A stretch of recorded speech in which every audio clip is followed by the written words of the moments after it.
आज है 24 अगस्त 2025 दिन रविवार। चलिए देखते हैं मध्य प्रदेश की 25 फटाफट बड़ी खबरों को। सबसे पहले न्यूज को कहां से देख रहे हैं हमको कमेंट करें जी बताइएगा।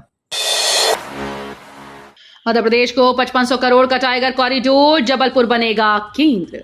टाइगर स्टेट मध्य प्रदेश को बाघों के लिए बड़ी सौगात मिली। केंद्रीय सड़क परिवहन मंत्री नितिन गडकरी ने शनिवार को जबलपुर में 5500 करोड़ की लागत से विशेष टाइगर कॉरिडोर बनाने की घोषणा की। ये कॉरिडोर प्रदेश के 4 टाइगर रिजर्व को आपस में जोड़ेगा और इसका केंद्र जबलपुर रहेगा।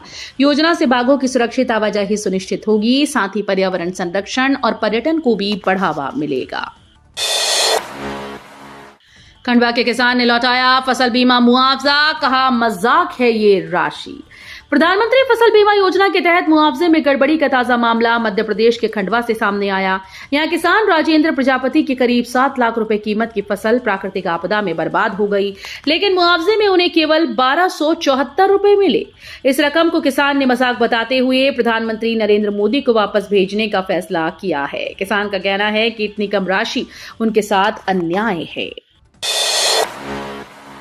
छिंदवाड़ा में 12वीं के बाद छात्रों को मिलेगी पसंदीदा विषयों की पढ़ाई।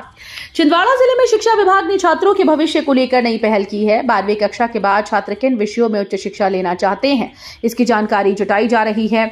इसके लिए कलेक्टर शीलेंद्र सिंह की ओर से छात्रों को पत्र लिखकर उनकी रुचि पूछी गई।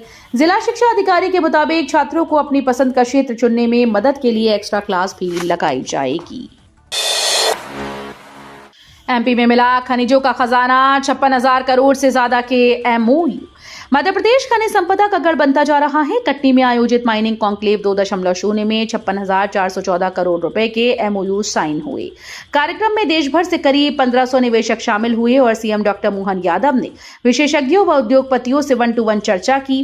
खनिज संसाधन विभाग के प्रमुख सचिव उमाकांत उमराव ने बताया कि मध्य प्रदेश हीरो के साथ सोना भी उगलता है और ये देश का इकलौता राज्य है जहां हर तरह के खनिज उपलब्ध हैं।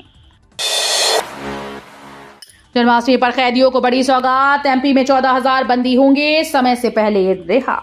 मुख्यमंत्री डॉक्टर मोहन यादव ने प्रदेश की जेलों में बंद बंदियों के लिए बड़ा फैसला लिया। सरकार ने करीब 14,000 कैदियों को समय से पहले जेल से रिहा करने की घोषणा की। जन्माष्टमी के अवसर पर बंदियों को लगभग 60 दिन की सजा में छूट दी जाएगी। मुख्यमंत्री ने कहा कि जेल विभाग को इस संबंध में निर्देश जारी कर दिए गए। सरकार का मानना है कि इससे कैदियों को समाज की मुख्य धारा से जुड़ने और नया जीवन शुरू करने का अवसर मिलेगा। उज्जैन में 27 अगस्त को होगा वैश्विक आध्यात्मिक पर्यटन सम्मेलन, शामिल होंगे गौरांग दास प्रभु। मध्य प्रदेश की धर्मनगरी उज्जैन 27 अगस्त को एक ऐतिहासिक आयोजन के साक्षी बनेगी। यहां द्वितीय वैश्विक आध्यात्मिक पर्यटन सम्मेलन का आयोजन होने जा रहा है, जिसे रूमैंटिक नाम दिया गया है। इस विशेष कार्यक्रम का शुभारंभ मुख्यमंत्री डॉक्टर मोहन यादव और केंद्रीय पर्यटन व संस्कृति मंत्री गजेंद्र सिंह शेखावत करेंगे। ग्वालियर में बनेगी 28 नई सड़कें, टेंडर प्रक्रिया शुरू। बरसात खत्म होते ही ग्वालियर नगर निगम शहर की सड़कों को बेहतर बनाने की तैयारी में जुट गया है। निगम ने तीनों विधानसभा क्षेत्रों में 28 नई सड़कों के निर्माण का निर्णय लिया। इसके लिए टेंडर प्रक्रिया शुरू कर दी गई। ग्वालियर विधानसभा में 8, पूर्व विधानसभा में 12, दक्षिण विधानसभा में 8 नई सड़कें बनाई जाएंगी। साथ ही जर्जर सड़कों पर पेचवर्क का काम भी कराया जाएगा। निगम ने गारंटी पीरियड वाली सड़कों की मरम्मत 30 दिन में पूरी करने के निर्देश दिए। जबलपुर को मिला एमपी का सबसे लंबा फ्लाईओवर, गडकरी ने किया लोकार्पण।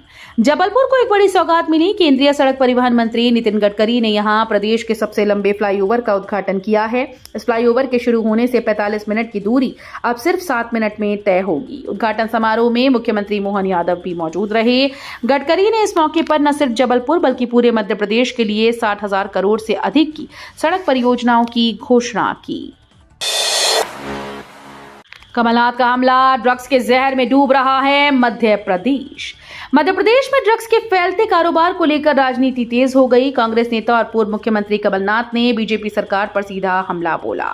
उन्होंने आरोप लगाया कि प्रदेश नशे के जहर में डूब रहा है और युवा पीढ़ी का भविष्य खतरे में है। कमलनाथ ने सवाल उठाया कि आखिर क्यों हर बार दूसरे राज्यों की पुलिस और केंद्रीय एजेंसीज ही छापेमारी करती हैं। मूंग खरीदी में घोटाले का आरोप, जीतू पटवारी ने सरकार को घेरा। कांग्रेस प्रदेश अध्यक्ष जीतू पटवारी ने मूंग खरीदी को लेकर राज्य सरकार पर गंभीर आरोप लगाए। उन्होंने कहा कि किसान अपनी फसल बेचने सरकारी केंद्रों पर हफ्तों तक परेशान रहते हैं, लेकिन व्यापारियों और दलालों को फायदा मिलता है। पटवारी ने दावा किया कि संभावित उत्पादन से 54,000 क्विंटल ज्यादा मूंग खरीदी गई, जो बड़े घोटाले की ओर इशारा करती है। उन्होंने सवाल उठाया कि जब किसान की फसल पड़ी रहती है तो आखिर अतिरिक्त मूंग कहां से आई और किसने खरीदी। दुश्मन को दहलाने वाले रशियन टैंक अब मध्य प्रदेश में होंगे रिपेयर। भारतीय सेना के ताकतवर रूसी मूल के T-90 और T-72 टैंक अब मध्य प्रदेश में रिपेयर किए जाएंगे। राज्य में जल्द ही वॉर टैंक रिपेयरिंग हब शुरू होने जा रहा है। भोपाल में रक्षा मंत्रालय की संयुक्त सचिव गरिमा भगत ने डिफेंस मैन्युफैक्चरर्स की बैठक में बताया कि जबलपुर, कटनी, इटारसी और सागर के बीच डिफेंस कॉरिडोर की संभावनाएं मौजूद हैं। बालिग युवती को शादीशुदा व्यक्ति संग रहने से नहीं रोक सकते हाईकोर्ट। मध्य प्रदेश हाईकोर्ट ने एक अहम फैसले में कहा कि बालिग युवती अपनी इच्छा से किसी के साथ भी रह सकती है, चाहे वो शादीशुदा ही क्यों ना हो। जस्टिस अतुल श्रीधरन और जस्टिस प्रदीप मित्तल की युगल पीठ ने बंदी प्रत्यक्षीकरण याचिका की सुनवाई करते हुए स्पष्ट किया कि कानून में ऐसा कोई प्रावधान नहीं है जिससे वयस्क युवती को रोका जा सके। कोर्ट ने कहा कि नैतिकता पर न्यायालय कोई निर्णय नहीं दे सकता। वयस्क होने पर युवती को यह अधिकार है कि वो अपने जीवन और साथी के बारे में स्वयं फैसला ले। दमोह के गांव में शराबबंदी लागू, नियम तोड़े तो लगेगा जुर्माना। मध्य प्रदेश के दमोह जिले में ग्रामीणों ने सामाजिक बुराई शराब को खत्म करने की ठान ली है। 3 गांवों ने आपसी सहमति से पूर्ण शराबबंदी का फैसला किया। नियम तोड़ने पर जुर्माने का प्रावधान भी किया गया। ग्रामीणों का कहना है कि शराब की वजह से घर परिवार टूट रहे थे और आए दिन मारपीट की घटनाएं होती थीं।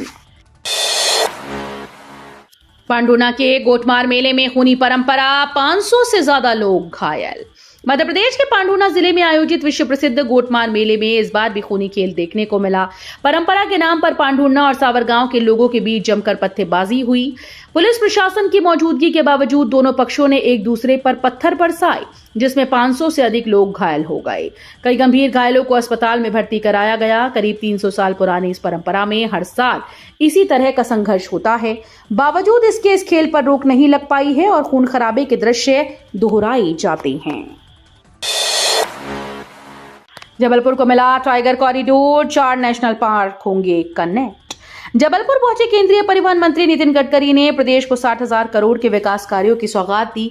इसमें नए एक्सप्रेसवे, चौड़ी सड़कें, फ्लाईओवर और आदिवासी अंचलों के लिए सड़कें शामिल हैं।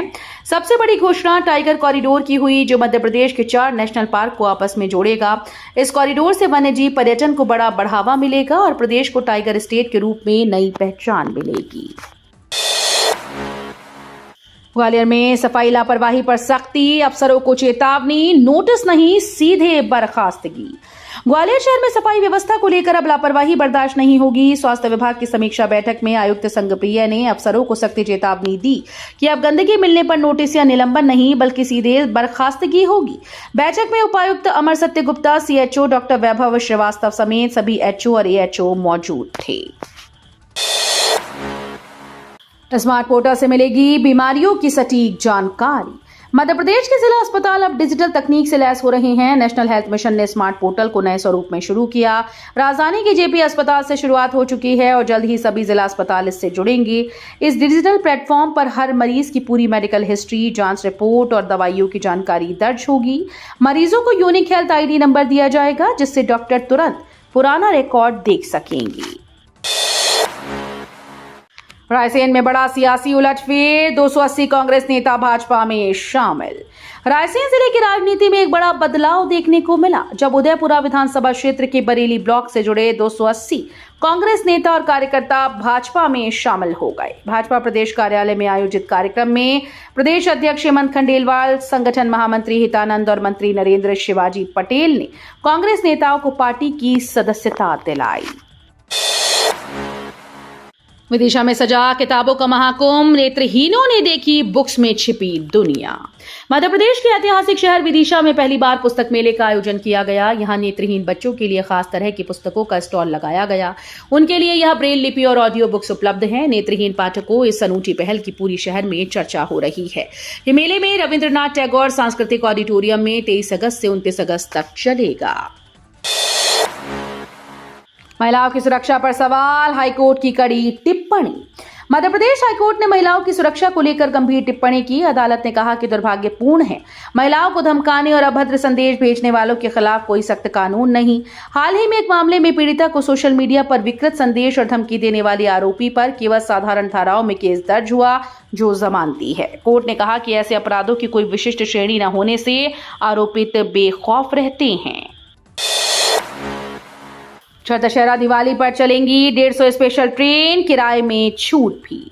त्योहारों पर यात्रियों की सुविधा के लिए भोपाल रेल मंडल 150 से ज्यादा स्पेशल ट्रेन चलाने जा रहा है। छठ पूजा, दशहरा और दिवाली के दौरान इन ट्रेन में सीटें आसानी से उपलब्ध होंगी। हालांकि इनका किराया नियमित ट्रेन से 30 से 40% तक ज्यादा होगा, लेकिन खास ऑफर के तहत यदि यात्री दो तरफा टिकट यानी आने जाने की बुकिंग कराते हैं तो उन्हें 20% तक रियायत मिलेगी। रेलवे पैसेंजर यूटिलिटी कमेटी के सर्वे के अनुसार इस बार त्योहारों के दौरान लगभग 3 लाख यात्रियों की आवाजाही का अनुमान लगाया गया। मध्य प्रदेश में डॉग बाइट के चौंकाने वाले आंकड़े, सियासत शुरू। मध्य प्रदेश में आवारा कुत्तों का आतंक तेजी से बढ़ता जा रहा है। नेशनल हेल्थ मिशन के सर्वे में सामने आया कि रतलाम, इंदौर, भोपाल, ग्वालियर, जबलपुर, उज्जैन में डॉग बाइट के सबसे ज्यादा मामले दर्ज हुए। राजधानी भोपाल में ही जनवरी से जून तक 5,939 लोग शिकार बने। 2021 में 5,022 में 6500, 2023 में 8,000 और 24 में 11,500 मामले दर्ज हुए। भिंड का शिखर दुबे करेगा भारत का प्रतिनिधित्व, हंगरी में वर्ल्ड कैनो चैंपियनशिप। बीहड़ों के लिए मशहूर भिंड अब खेलों में अपनी नई पहचान बना रहा है। यहाँ के खिलाड़ी लगातार वाटर स्पोर्ट्स में अंतर्राष्ट्रीय स्तर तक पहुंच रहे हैं। भिंड का शिखर दुबे अगले महीने हंगरी में आयोजित होने वाली वर्ल्ड केनो मैराथन चैंपियनशिप में भारत का प्रतिनिधित्व करेंगे। प्रदेश और देश दोनों को उनसे बड़ी उम्मीदें हैं। शिखर की ये उपलब्धि न केवल भिंड बल्कि पूरे मध्य प्रदेश के लिए गर्व का क्षण है। सागर खनन हादसे में पूर्व मंत्री पर कार्रवाई न होने पर एनएचआरसी ने एमपी सरकार को नोटिस। सागर जिले में अवैध खनन से जुड़े करंट हादसे में एक बच्चे की मौत के मामले ने तूल पकड़ लिया। राष्ट्रीय मानव अधिकार आयोग ने राज्य सरकार से जवाब तलब किया है और मुख्य सचिव को कारण बताओ नोटिस भेजा है। पीड़ित परिवार ने पूर्व मंत्री और वर्तमान विधायक भूपेंद्र सिंह ठाकुर और उनके रिश्तेदार लखन सिंह ठाकुर पर अवैध खनन का आरोप लगाया था। इसके बावजूद स्थानीय प्रशासन ने न तो एफआईआर दर्ज की और न ही कोई ठोस कार्रवाई की। बैगा जनजाति छात्र की मौत, 14 बच्चे बीमार। जबलपुर जिले की कुंडम तहसील के शासकीय आदिवासी छात्रावास हरदौली कला में बड़ी लापरवाही सामने आई। यहां खाना खाने के बाद 14 बच्चों की तबीयत बिगड़ गई, जबकि बैगा जनजाति से जुड़े एक छात्र की मौत हो गई। घटना के समय हॉस्टल अधीक्षक मौके पर भी नहीं पहुंचे और बच्चों का इलाज एक झोला छाप डॉक्टर से कराया गया। मृतक छात्र छोटेलाल बैगा का परिवार बिल्टुकारी गांव का रहने वाला है और बेहद गरीब है।